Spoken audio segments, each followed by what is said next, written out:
Picture this.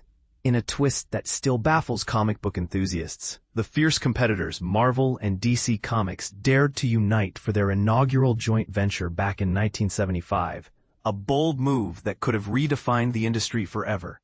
But here's where it gets controversial. This wasn't just any team-up.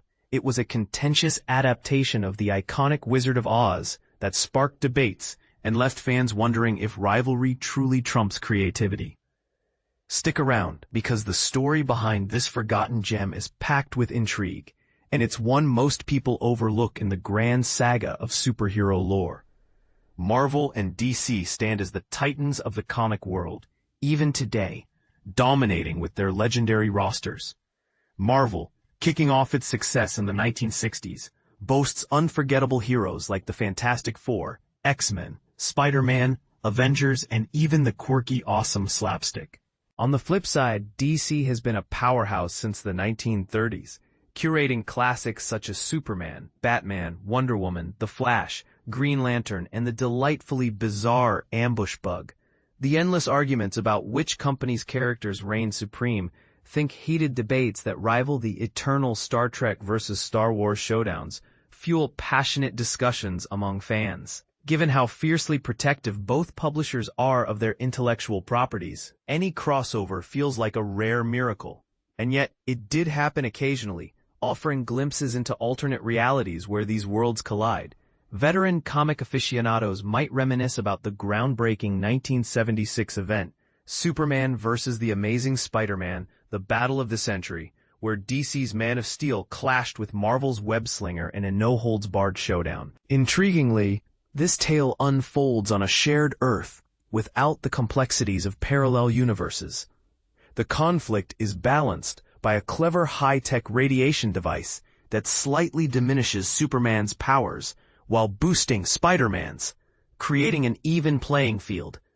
This marked the dawn of superhero crossovers, paving the way for periodic spectacles where fans speculate on epic matchups, like whether the Hulk could overpower Superman. These events keep the excitement alive, blending universes in ways that captivate and divide audiences. But the true origin of Marvel and DC's partnership traces back to 1975, centered on a peculiar and fiercely debated project.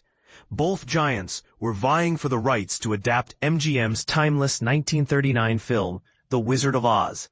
Instead of one conceding to the other, they forged an alliance, birthing an 84-page epic titled MGM's Marvelous Wizard of Oz. The details of this collaboration emerged in a 1987 edition of the Baum Bugle, preserved by the Oz Club, shedding light on a chapter that's largely faded from memory.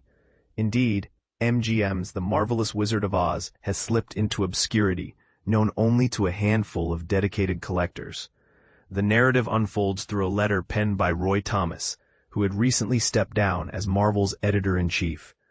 In it, he reveals that both Marvel and DC were simultaneously pursuing comic rights from MGM for the beloved film, which, at just 36 years old, was already a cultural staple, airing on TV and inspiring new takes like the musical The Wiz. Thomas, a die-hard Oz enthusiast, championed the idea, securing permission to incorporate film images and actor likenesses, including Judy Garland, Ray Bolger, Jack Haley, Burt Lahr, Margaret Hamilton, Billy Burke, and more.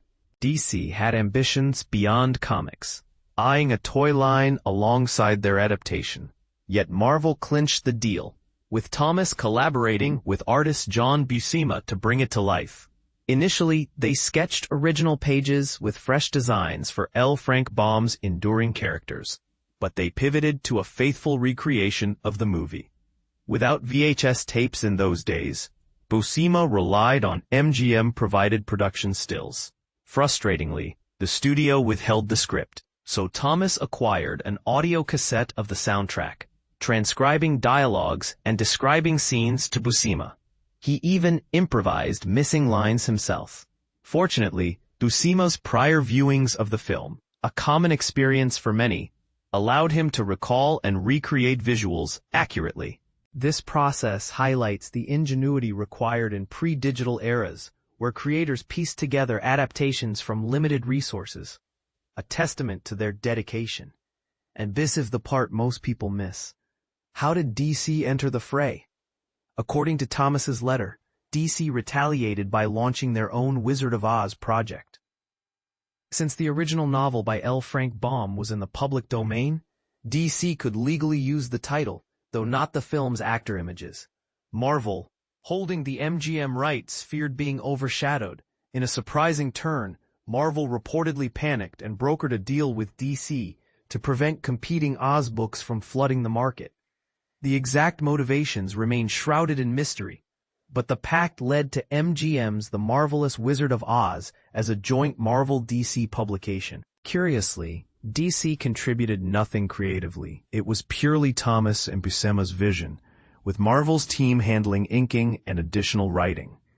The comic expanded from a planned 72 pages to 84, enriched with movie stills, Oz maps, and a short bio of Baum.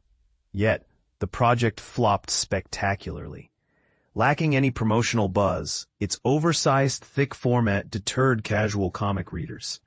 Bookstores, which seldom carried comics back then, refused to stock it, sealing its fate. This historic merger between two comic behemoths should have been a landmark event, but it became a mere oddity, a forgotten footnote in industry history.